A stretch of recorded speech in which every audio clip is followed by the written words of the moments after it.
Forget romance, forget privacy, forget pleasure, get ready to uncover the dark, oppressive, and horrifying reality of sex in the Middle Ages, a world so bizarre and suffocating that you will thank your lucky stars for living in modern times. Medieval Europe was not just a society with strict views on men and women. It was a place where intimacy itself was trapped inside an iron cage of control and repression, primarily enforced by the omnipotent church. In this era, personal freedom was almost non-existent, especially regarding sexual behavior. The church dictated every aspect of intimacy, allowing it only between married couples and, even then, under an overwhelming heap of strict rules and sophostious etiquette. Many of these restrictions seem laughable or unbelievable today, yet they shape the most private parts of medieval life. Once you learn about these hidden intimate realities, you'll be profoundly relieved that you weren't born in those times. The European Middle Ages fascinate us because they feel both radically alien and strangely familiar. Modern Western culture directly descends from medieval Europe. We inherit many of its foundational beliefs but apply them in new, often more liberated ways. This clash makes the medieval world of intimacy both unsettling and revealing. Our knowledge comes from many sources, but the most dominant influence was the Church of Western Europe. The Church didn't just preach morality, enforced it with the full power of law. Forget secular courts. The ecclesiastical courts were the ultimate authority on personal morality throughout the Middle Ages, especially matters of sex and relationships. Countless religious laws and decrees micromanaged every detail of sexual activity, when, how, and with whom people could engage in intimacy. Imagine being forbidden from sex on Sundays, the Lord's Day, as well as Thursdays and Fridays, which were days of preparation for communion. Worse still, picture 3 long, agonizing periods of forced abstinence, 47 to 62 days before Christmas, at least 35 days for Lent, and 50 to 70 days around Pentecost. Almost half the year was off limits for any kind of sexual activity. Finding privacy was nearly impossible. Medieval homes were cramped, and privacy was a luxury no one could afford. Beds were not private sanctuaries.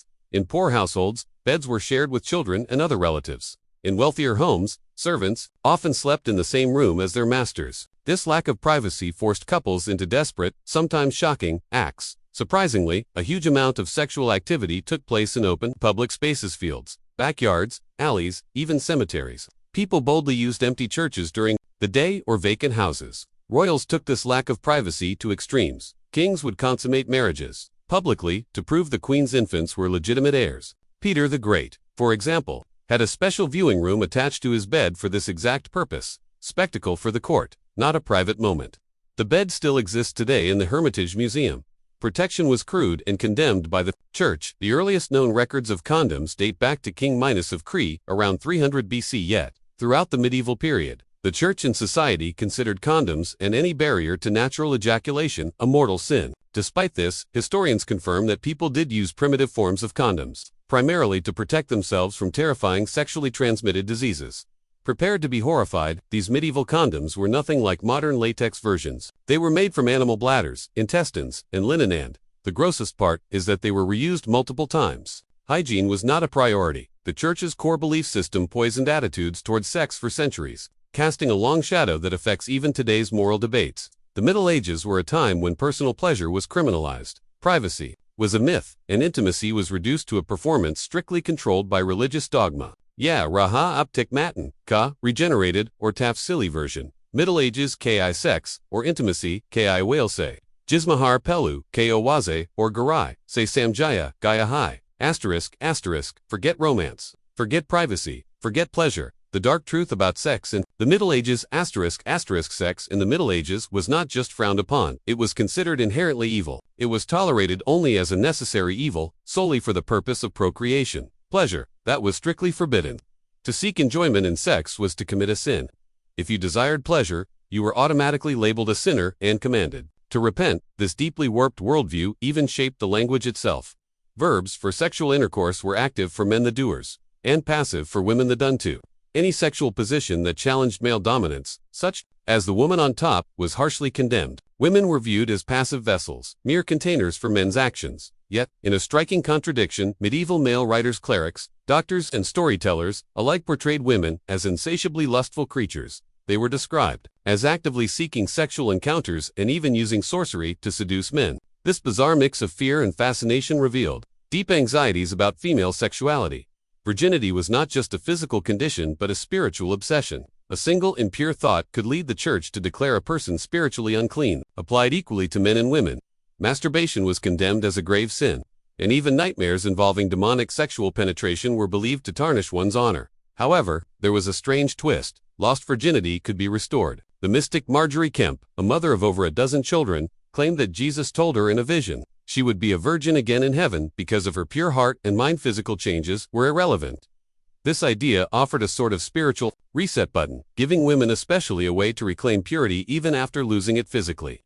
Virginity was a crucial badge of honor, and many women prayed throughout their lives to regain it spiritually, believing it granted them closer proximity to divine grace. The medieval mindset did not categorize people by modern sexual identities such as gay or straight. Such labels were alien concepts at the time, yet people attracted exclusively or primarily to the same sex certainly existed throughout history. The church's stance on homosexuality was merciless and infinitely harsher than modern attitudes. Discovery could mean brutal punishments, stoning, burning, hanging. Gay people lived in constant terror, forced to hide or flee to survive. Medieval medicine also viewed sex through a terrifying lens. Excessive sexual activity was believed to be a genuine health hazard. Noblemen's deaths were sometimes blamed on sexual excess. For instance, John of Gaunt, the 14th century Duke of Lancaster, allegedly died from a putrefaction of his genitals and body, caused by rampant fornication, likely a venereal disease. His contemporaries blamed sheer excess rather than infection. Similarly, Ralph Count of Verandor was forbidden intercourse during his illness by his doctors, but he ignored the warning. When the doctor detected signs of sexual activity in Ralph's urine, he predicted death within 3 days, a prophecy grimly fulfilled. This medical worldview was based on the ancient theory of the four humors: blood phlegm, black bile, and yellow bile. Health required a delicate balance of these humors, maintained partly by expelling bodily fluids, including semen. Too much sex depleted the body fatally, but paradoxically, so did too little. Long-term celibacy was believed to be equally deadly. Retaining semen was thought to harm the heart and body, causing headaches, anxiety, weight loss, and even death. While celibacy was a spiritual virtue, it was considered a medical nightmare. King Louis VI of France, who remained celibate during the Albigensian Crusade 1209–1229, was widely believed to have died from enforced abstinence. Women were not spared from these bizarre medical theories. Medieval doctors claimed women also produced seed that needed regular expulsion. Failure to do so was thought to cause suffocation of the womb, leading to fainting, shortness of breath, and even death. The sheer repression, danger, and contradictions of medieval intimacy are staggering, from spiritual obsessions and physical dangers to cruel punishments and total lack of privacy. The Middle Ages created a terrifying, tightly controlled world of sex and intimacy. After journeying into this dark, controlled, and often horrifying bedroom of the past, doesn't modern life suddenly feel like paradise? If this exploration shocked you, please remember to support and subscribe for more deep dives into history's hidden truths.